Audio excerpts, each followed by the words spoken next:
Complete the ordered pairs below to represent the relationship y equals 3x.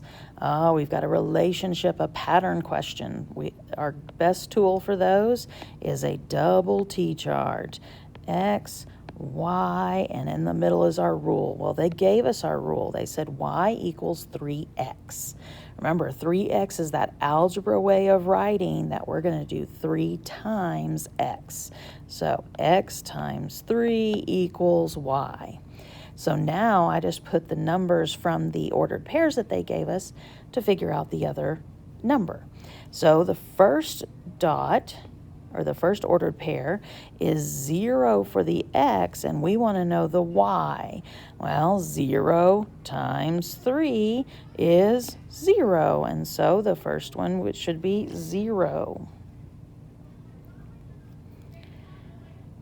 Now the second one, they don't give us the x, and so that's our unknown, but we do know that y is 6. So what times 3 equals 6? Or since we're going backwards, since we're reversing this, we need to do the opposite of multiplying times 3. We need to divide by 3. 6 divided by 3. How many times does 3 go into 6? 2 times. So x must be 2.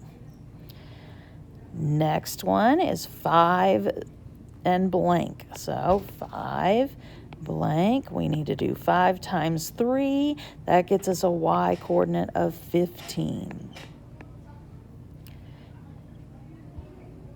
And finally, that last one, blank and 51. Oh my goodness.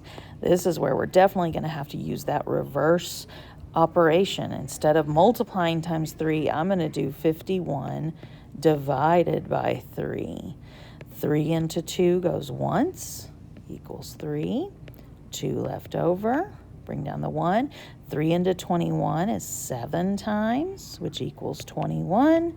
And there's our 0. And so it looks like x must be 17. So correct answers are 0, 2, 15, and 17.